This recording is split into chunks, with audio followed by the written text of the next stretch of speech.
Assalamualaikum warahmatullahi wabarakatuh. Perkenalkan, saya Alia Nur Imani dari kelas 8D. Di kesempatan kali ini, saya akan membahas tentang cahaya dan lensa optik. Cahaya adalah gelombang elektromagnetik yang dapat merambat secara dipantulkan, dibiaskan, dan mengalami penguraian warna tanpa perambatan massa.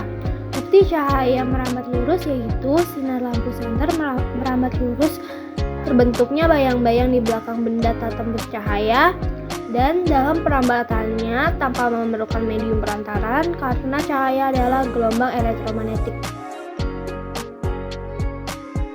Berikut adalah sifat-sifat cahaya.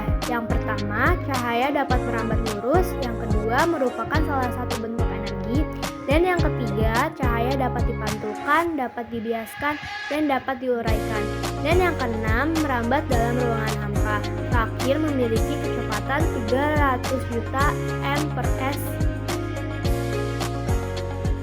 Cahaya memiliki dua jenis pemantulan cahaya. Yang pertama, pemantulan tidak teratur, yaitu permukaan dinding pemantul tidak rata atau kasar dan memberi kesan tebus.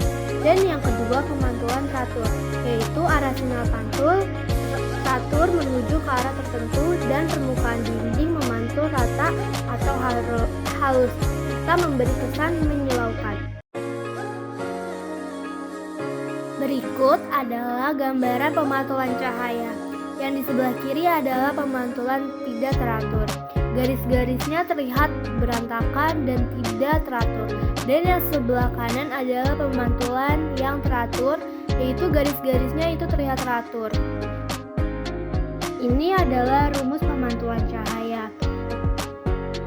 Di situ terlihat gambar ada I yang berarti adalah sinar datar, R adalah sinar pantul, dan N adalah garis normal. N itu berarti garis normal, garis tegak lurus terhadap bidang pantul. I adalah sudut datang, sudut yang dibentuk oleh sinar datang pada garis normal. Dan R adalah sudut pantul, sudut yang dibentuk oleh sinar pantul pada garis normal. Berlaku I sama dengan R, dan rumusnya adalah I tambah R sama dengan 90 derajat. Cermin datar. Cermin datar adalah bidang datar licin yang dilapisi bahan mengkilap. Sifat bayangan pada cermin datar adalah maya, tegak, sama besar, jarak bayangan sama dengan jarak benda, tinggi bayangan sama dengan tinggi benda, dan posisi bayangan berlawanan dengan posisi benda. Rumus yang pertama adalah rumus panjang minimal cermin datar. Agar dapat melihat seluruh tinggi benda adalah rumusnya yaitu L sama dengan 1/2 dikali H. H yaitu tinggi benda dan satuannya cm atau meter. L sama aja dengan panjang cermin datar yang satuannya cm atau meter. Rumus cermin datar secara geometris adalah N sama dengan 360 derajat per A dikurang 1, atau A sama dengan 360 derajat per N tambah 1. N adalah jumlah bayangan yang dihasilkan per buah. A adalah sudut apit kedua cermin datar yang satuannya adalah derajat. Cermin cekung. Cermin cekung adalah cermin yang memiliki bentuk melengkung, yang bersifat konkav, konvergen, dan positif. Di situ adalah gambaran cermin cekung, yang SU berarti sumbu utama, P titik pusat kelengkungan cermin, F besar adalah titik fokus cermin, O titik pusat optik, R jari-jari cermin, dan F kecil adalah jari titik fokus cermin. O sampai F adalah ruang 1, F sampai P adalah ruang 2, P tak terhingga adalah ruang 3, dan O tak terhingga adalah ruang 4. Rumus cermin cekung ada 3. Yang pertama adalah 1/SO ditambah 1/SI sama dengan 1/F. Yang kedua, 1/SO ditambah 1/SI sama dengan 2/R besar. Dan yang ketiga adalah M sama dengan SI/SO atau HI/HO. SO adalah jarak benda, dan SI adalah jarak bayangan, F kecil adalah jarak fokus cermin cekung, dan R besar adalah jari-jari cermin cekung. F dan R besar adalah selalu positif. Cermin cembung. Cermin cembung adalah cermin yang permukaan bidang pantulnya merupakan bidang lengkung cembung, bersifat konkav, divergen, dan negatif. Berikut adalah gambaran cermin cembung, sama seperti cermin cekung. cekung yang berarti SU adalah sumbu utama, P adalah titik pusat kelengkungan cermin, S titik fokus cermin, O titik pusat optik, R jari-jari cermin, dan F kecil adalah jari titik fokus cermin. O sampai F adalah ruang 1, F sampai P adalah ruang 2, P terhingga adalah ruang 3, O terhingga adalah ruang 4. Rumus cermin cembung sama dengan cermin cekung yaitu yang pertama adalah 1 per SO ditambah 1 per SI sama dengan 1 per F, dan yang kedua adalah 1 per SO ditambah 1 per SI sama dengan 2 per F, dan yang ketiga adalah M sama dengan SI per SO atau SI per HI per HO, yang berarti SO adalah jarak benda, SI jarak bayangan, F kecil adalah jarak fokus cermin cembung, dan R adalah jari-jari cermin cembung. F dan R selalu negatif. Perbedaan cermin cembung dan cermin cekung pada rumusnya adalah F dan R yang selalu negatif untuk cermin cembung dan buat cermin cekung adalah selalu positif. Pembiasan cahaya. Pembiasan cahaya adalah pembelokan arah cahaya ketika melewati dua zat atau medium di mana kerapatan optiknya berbeda. Hukum pembiasan cahaya adalah sinar datang, garis normal serta sinar bias akan terletak pada satu bidang datar.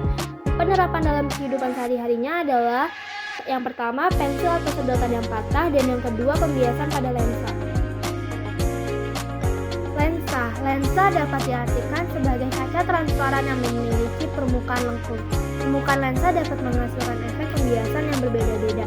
Lensa cembung sering disebut dengan lensa konveks atau lensa positif. Jenis-jenis lensa cembung adalah berdasarkan bentuk lengkung permukaannya adalah lensa biconvex adalah lensa yang memiliki dua permukaan cembung, dan yang kedua lensa plan konveks adalah lensa yang memiliki satu permukaan cembung dan satu permukaan datar, dan yang ketiga adalah lensa konveks konkav adalah lensa yang memiliki satu permukaan cembung dan satu permukaan cekung, dan lensa cekung adalah lensa yang permukaan bidang biasnya merupakan bidang lengkung yang cekung. Disebut juga dengan lensa konkav yang berarti lengkung yang cekung, lensa divergen bersifat menyebarkan berkas linear, atau lensa negatif yang bersifat F dan R-nya selalu negatif. Ada 3 macam lensa cekung. Yang pertama adalah lensa cekung rangkap atau bikonkav, dan yang kedua adalah lensa cekung datar yang artinya atau berarti plan konkav. Yang ketiga adalah lensa cekung cembung atau konvex konkav. Lensa cembung. Di situ ada gambar bentukan lensa cembung yang berarti SU adalah sumbu utama, P titik pusat kelengkungan lensa, F titik fokus lensa, O titik pusat optik, R adalah jari-jari lensa, F kecil adalah jari titik fokus lensa. O sampai F adalah ruang 1, F sampai P adalah ruang 2, P terhingga adalah ruang 3, O terhingga adalah ruang 4. Lensa cembung memiliki 4 rumus. Yang pertama adalah 1 per SO ditambah 1 per SI sama dengan 1 per F, 1 per SO tambah 1 per SI sama dengan 2 per R, dan M sama dengan SI per SO atau HI per SO. Rumus lensa cembung berdasarkan kekuatan lensanya adalah P sama dengan 1 per F, yang berarti P kekuatan lensa atau dioptri, dan F dan R-nya adalah selalu positif. Lensa cekung. Di situ terdapat gambar bentukan lensa cekung. Sama seperti lensa cembung, rumusnya juga sama, tetapi perbedaannya adalah F dan R-nya selalu negatif kalau lensa cekung, dan kalau lensa cembung adalah selalu positif. Alat optik. Alat optik adalah alat-alat yang bekerjanya sifat-sifat cahaya. Alat optik yang menggunakan dua lensa atau lebih adalah yang pertama mikroskop. Mikroskop digunakan untuk mengamati benda-benda yang sangat kecil. Alat optik yang kedua adalah teleskop atau teropong. A. Teleskop bumi atau terombang medan digunakan untuk mengamati benda-benda di permukaan bumi pada jarak jauh. B. Teleskop bintang digunakan untuk mengamati benda-benda angkasa atau di langit.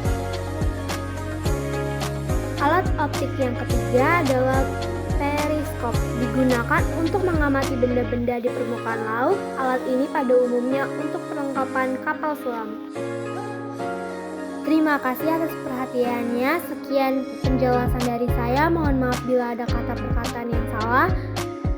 Dan saya akhiri. Wassalamualaikum warahmatullahi wabarakatuh.